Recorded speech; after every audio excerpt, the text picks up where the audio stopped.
Good afternoon. Today we want to introduce you to the Public Libraries Division Author of the Month for June, Mr. Dexter DeBellot.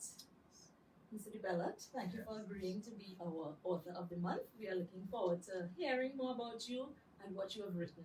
Yes, most welcome. Thank you so much. So let's dive right in. Tell us a little bit about yourself.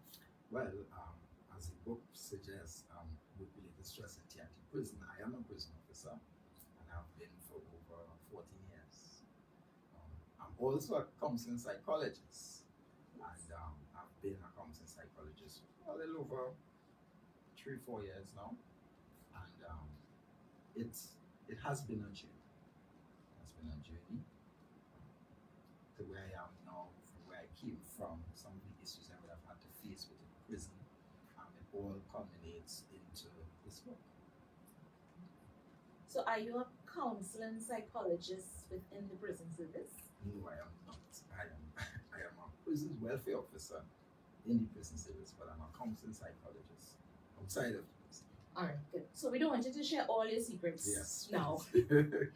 All right, so I want to congratulate you on becoming a first-time author because this is your first book, Yes. right? Yes. And Mr. DeBellot's book is titled Work-Related Stress in TNT Prisons.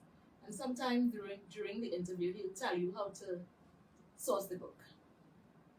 All right, so tell us about your journey to becoming an author. How did you move from prisons officer and counseling psychologist to becoming a published author?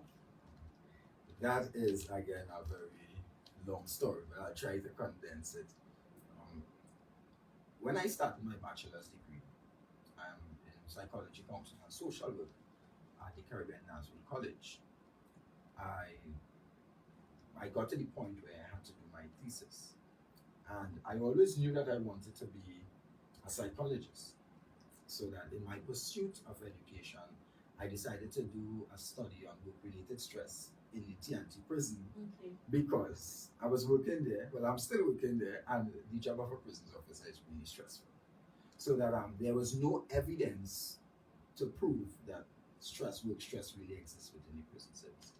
And I went in pursuit of the research, I did the research, and coming out of it, the findings, I was like, something more has to be done with this information. Because it is rich, it is affecting me, it has affected me, it has affected my colleagues, I've seen what it can do. And I said, you know what? Instead of just doing a booklet and presenting research, why not do a book? So is it fair to say that your job was the motivation or the inspiration behind the book? I think it was a mixture. It was a mixture of the job, but more so doing something about the issue rather than just present. So it was the job and the stress. And the stress, exactly. Because, I mean, people do research all the time. People set out to write books, people set out. But when you get the information, what do you do with it? And my motivation was that my fellow officers, the public, the general public, they need to know about work-related stress within a prison setting. And also, there are aspects within this very book that could help even a member of the public who would read and may gain an understanding of work stress, not just only in the prison environment, but in their own lives as well. Right. So yes, the name of the book is Work-Related Stress in TNT Prison. So we understand that you're talking about stress. But tell us a little bit more. What can we expect to find when we get into the book? Okay. Well, what the book does is it really takes a look at work stress. It takes you into the prison, but it takes you into the prison through the eyes of a prison officer and also as a counseling psychologist, also as a family man. So it gives you a look at the prison, it gives you a look at the psychological issue. It places your eyes on, okay, these are some of the psychological effects, these are some of the psychological causes of work-related stress working in a prison environment. But it also tells you, hey, if you're a prison officer, if you have family within a prison setting and you work and they work within this setting, then they may be stressed right now. And it gives you the opportunity to take a greater look into what are some of the things your spouse might be going through. Mm-hmm. What are some of the things your children may be faced with? What are some of the things your husband, your family member has to go through on a daily basis when they go to work, for example?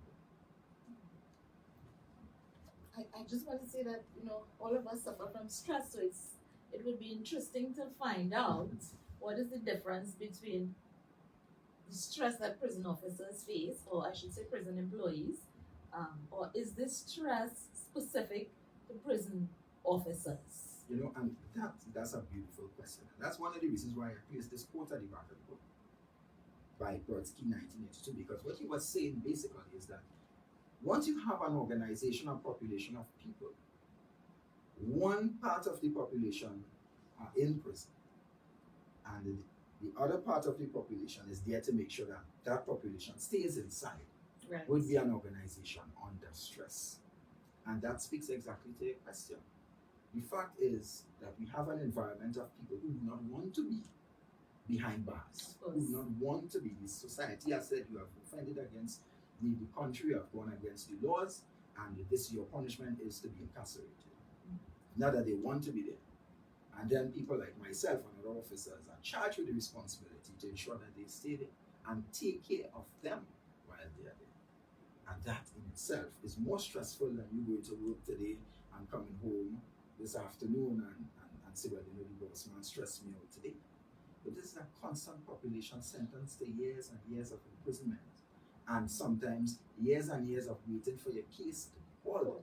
Yeah. And all the stresses of not seeing your family, not getting an opportunity to be free to do what you want, but locked up in a cell for a large amount of time during the course of the day, and the only point of interaction is the officer, who most of the times gets all your anger, all your resentment, Because that's the all your person frustration. that's there. Exactly. So that's why the stress is not the same. I don't want to tickle the honestness, and I really don't want you to answer this question, but I'm still going to make the statement. That is the choice that you prison officers have made. This is the job you wanted to get into. I don't want you to answer. Really, that's for another time. I wouldn't answer. But I don't think you were forced to go into the job, right? But it was your choice. It is an unfortunate thing, when depending on how you look at it. Because what was the consequence of the job when you signed up for it? You signed up for the job knowing the risks, yes.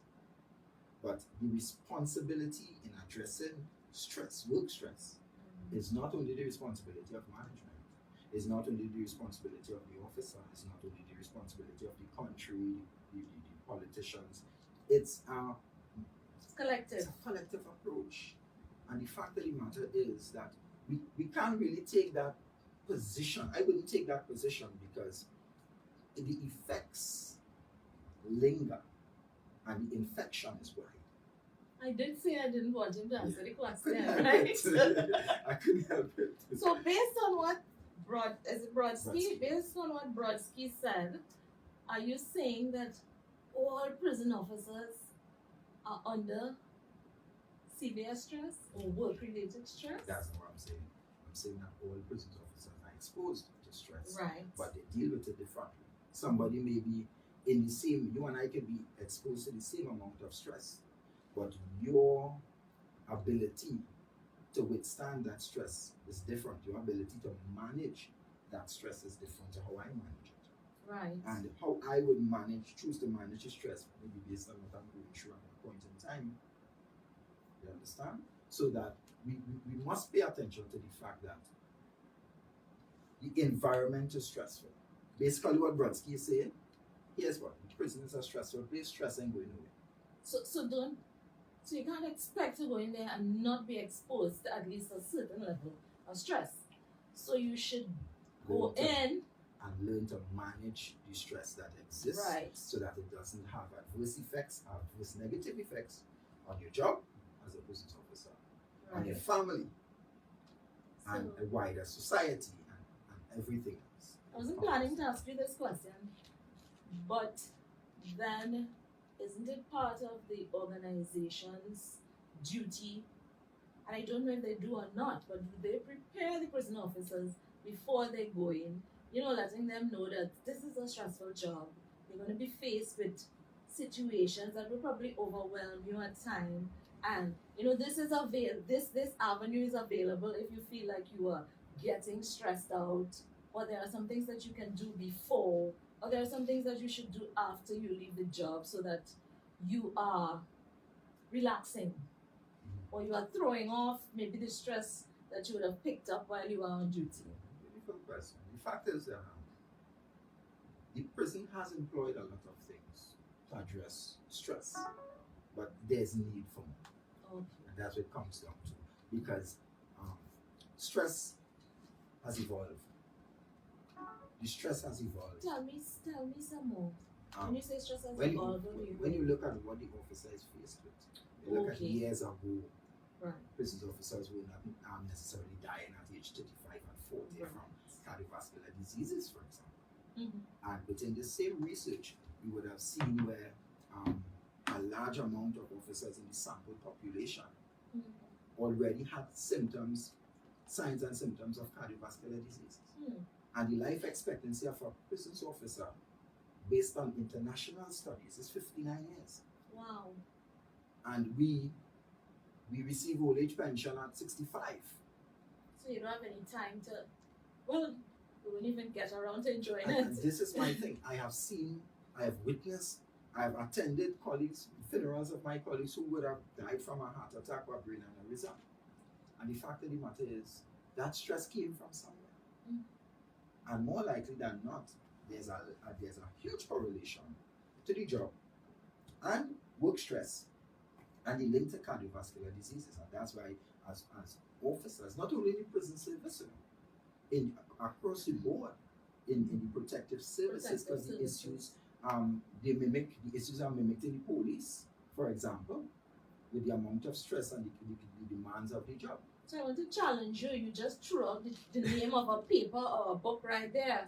The correlation between the work stress and cardiovascular disease. So, make a little connection with some, what do we call the doctors who do heart work?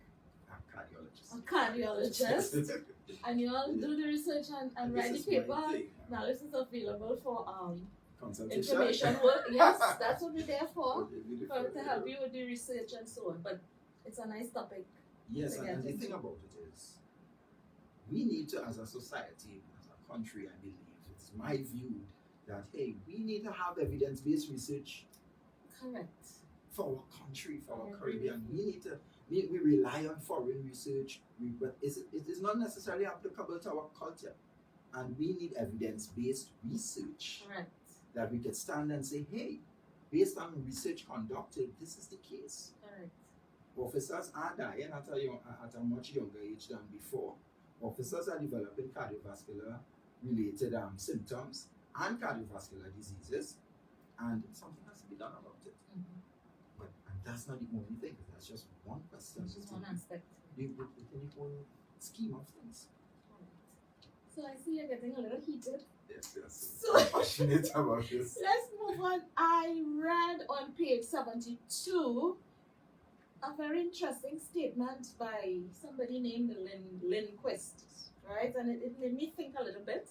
It said that correctional officers are as much imprisoned as their captives, and the genuine pain of that imprisonment is the interaction with less than desirable persons.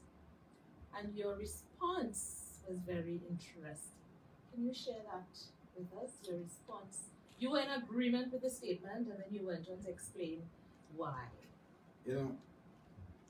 A lot of times members of the public see the prison officers as barbaric. Look how you have, and I've heard it many times, look how you have the poor prisoner in chains, and look how you have the poor prisoner. The reality is, a lot of these inmates didn't come in to prison for selling sweetie. Right? And why Lindquist would have said less than desirable persons is because the general public don't want to interact with the murderer, with the rapist, but prison officers have a task with that responsibility. Mm-hmm. And in fact, when the police go in to arrest the murderer or the rapist, they go with 5 and 6 jeeps of officers, and we operate with much less than that. When we work within the prison environment, the ratio is very, very different. So that we work in the same environment that the inmates are being housed. So the same conditions, the same air that they breathe, we breathe. The same diseases they're exposed to, we are exposed to. And some of these diseases, some of the stresses that they face, we face. So that when we put ourselves in that position, you understand why linguists would have said that, would have made that statement. Yes. And then another interesting thing you said was that when the inmates are sentenced a year or less, they are made to serve only half of their sentence. Right? One example. Yeah. But, and I agree with you, the prison officers, they share the same space with the prisoners. Correct. But they don't really get Nobody get time time off. off the sentence. You know, Yeah, that's we don't get time off. time. But it's interesting that you're using the Yeah. word sentence. Exactly. Because you feel that way. Because you work in the environment, and when you look at it, a lot of officers become cultured. Sometimes we look at the negative effects of work stress and we probably negate the fact that you are in an environment where there's a potential for you to be contaminated by the environment. Right. Because you spend Practically most of your whole life. time there. Practically your whole life you spend there. From the time you join the service, a large amount of your life is going to be spent in the prison. So I want to ask you, let's say you get contaminated, how does that translate if you're going home to a family? How does that contamination, or does it move? Or do you leave your contamination there when you leave at the end of the day, or do you take it home? And how does that affect the family? So I'm switching to psychologist. All right, here's your hat. I'm switching to psychologist here because when you look at the job requires you to wear a particular hat, like Right. you just said. That hat requires that you would take care of these inmates, ensure that they bathe, feed, go to court, ensure that they get the medicine, that they remain safe, and society remains safe. Mm-hmm. That takes a lot of different type of hats to put that on, to get the job done. By the time you finish your duty, you are supposed to be able to transition. Mm-hmm.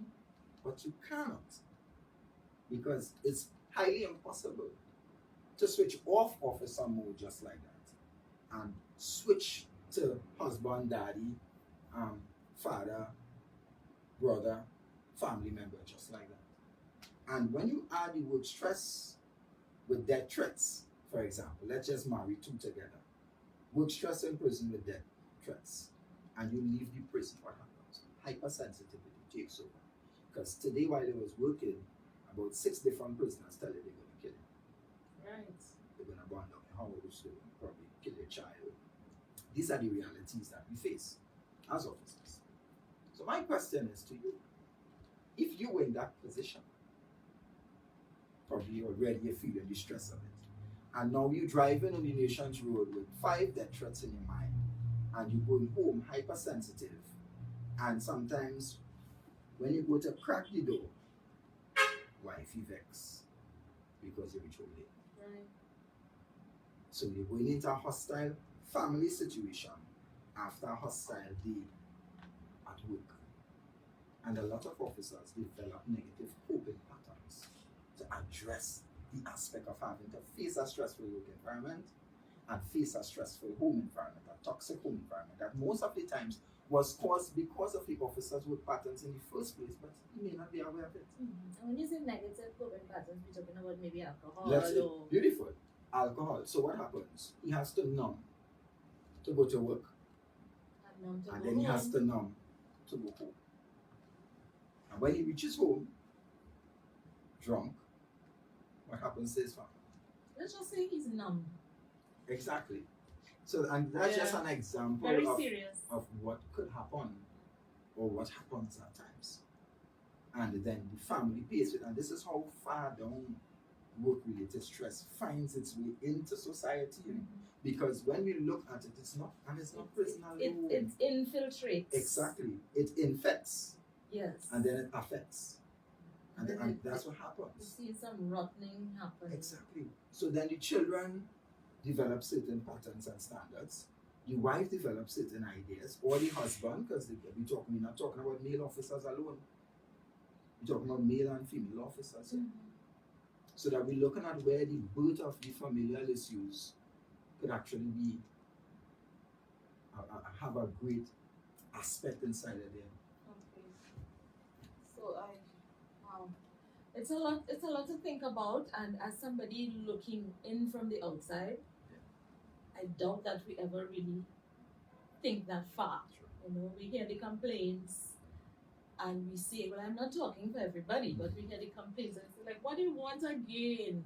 They want house, they want guns, they want this, but we don't know what's happening. So that's why we should read the book, right? Exactly, that's Right. one of the aspects. But so now I want to ask you, because I'm hearing a lot of negativity, because the job is high stress. Why would anybody want to become a prison officer? Is there hope for prison service employees? The thing about it is, although the prison service has its cons, it has its pros.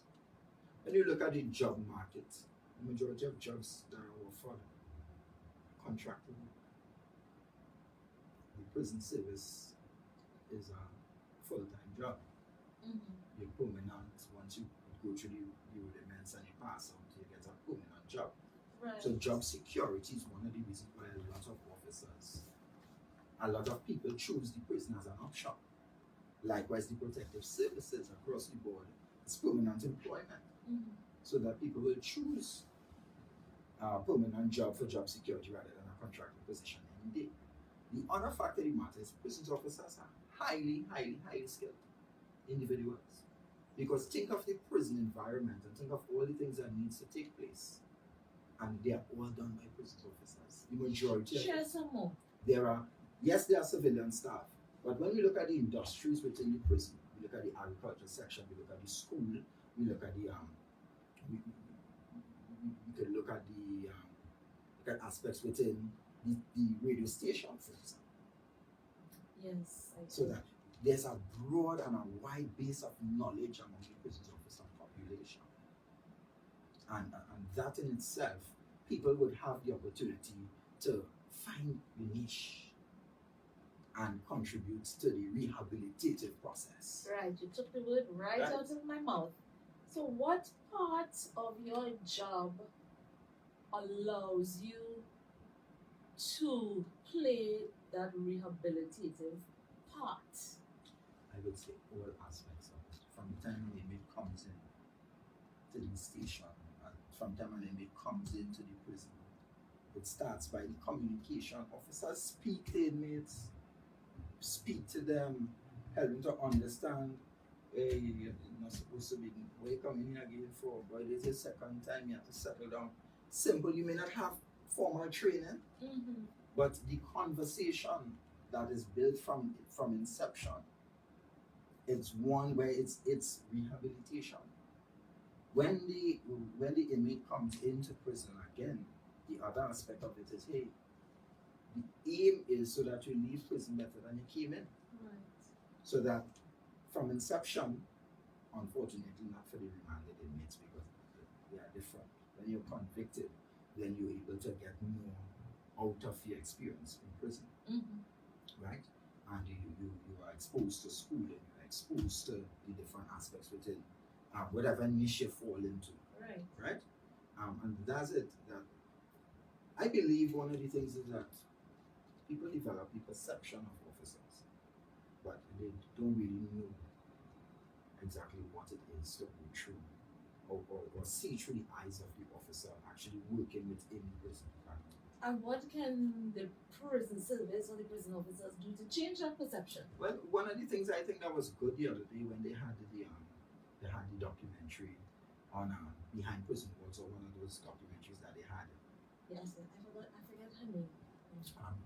Yeah. No, but I know what you're talking Right. about. And they had programs like that helps because they were able to come in and actually get the experiences of an inmate speaking, get the experiences of officers speaking, and get to see what it is like, what it looks like, what the environment is like, and things like that. That helps to diffuse some of the twisted perceptions of what prison really is. Right. You know, so yeah. But I do hear that you're being able to positively affect the life of somebody who is in prison, is something that really bring you great joy and comfort. So that's something that you can hold on to. Exactly. Except that it's a bittersweet thing as well. Yeah. Because the same people who you're trying to help sometimes, some people cannot deal with the fact that we did so much work with you and you left for one day and you came back in the day after. You know? But again, we just need to keep at it, and we must understand that the job to rehabilitate is not the job of the prison officer alone.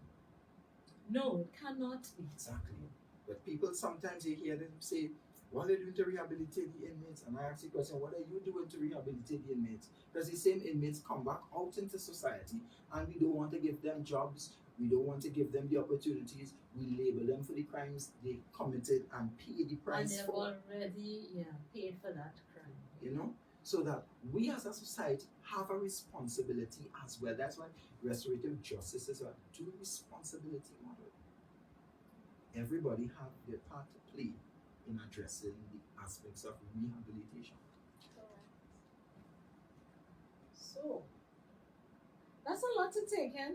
That's a lot to take in. I feel like my brain. I did read the book and I have a million questions. I don't think I've even asked you 10, but I have a million questions which we can't ask here today.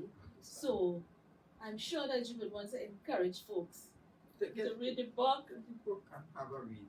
Right, and if they have questions, they can pass it through the Nallis Facebook page. Of course, go through Nallis Facebook page. I really want to thank Nallis for this opportunity.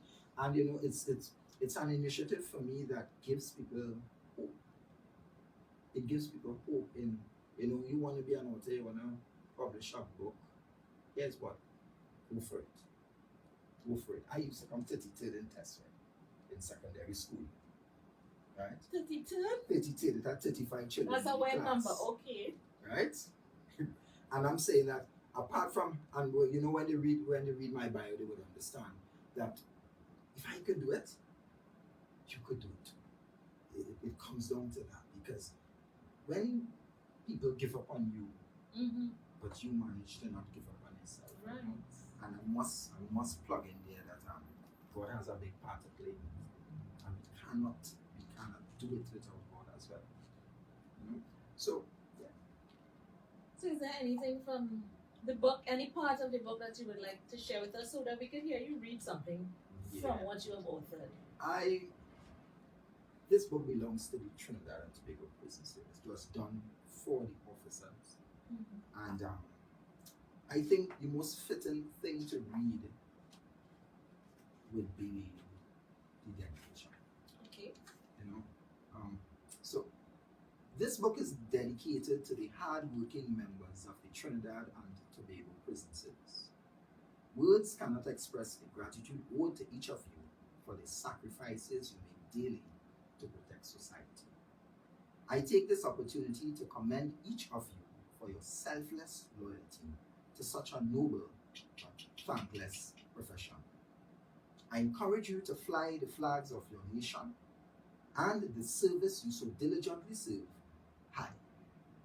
I urge you to be the change you seek and understand that knowledge without God's purpose is meaningless, and salute and profess that you all are indeed national heroes. God bless. Well said. So what's next for you? Is this your one-hit wonder? Oh no. Or have you been bitten by the author bug? Yes, I think the author bug got me. I am in the process of finishing up my second book, Vicarious Trauma. And okay. You all can stay tuned for that. That should be out soon. And it's all about being the change you seek. I just read it. That's actually my personal mantra. Mm-hmm. We need to be the change we see. People speak change, but change is created. Mm-hmm. And we have to decide to create the change, not just speak about it. We have to create the solutions and not only complain about it. So this is my contribution to creating solutions and my attempt at saying, hey, let's do things and let's create things. Let's create research. Let's write books. Let's create evidence-based research for Trinidad and Tobago, for the Caribbean. So we can make better decisions Yes. about the things that affect us. Yes. And that is my position. So where can we get the book? Right. So you can get this book. You can call I forgot my number. That's all right. 335 Right. 2567. That's 335 2567. Or you can call 369 7801 and you order the book and you will get it on you. Okay. Great. So I just want to put a plug in here for Alice as well. When you're writing your other books, remember the libraries that assist. We can help you with research, Beautiful. right? We can help you with editing to a point Well, in terms of like your sources and Right. so on. But the library is there to help you, and we have the Heritage Library Division as well that deals specifically with information related to all things Caribbean, so Trinidad and Tobago and the wider Caribbean. So that's the place to go if you're looking for statistics and so on. The library is there to help you. Authors and libraries are best friends. Yes, We go that's it. hand in hand, right? So when all of this is over, you come to the library and you would drop a copy of your book there, and Of course. you Of know, course. we would want to see it on the library shelves Thank soon. you so much. So I just want to thank you so much, Mr. DeBellat, for sharing with us today. We look forward to what you will write in the future Yes. and to see how your writing will change things in the prison service. Yes. Thank you so Right? much. Thank you so much.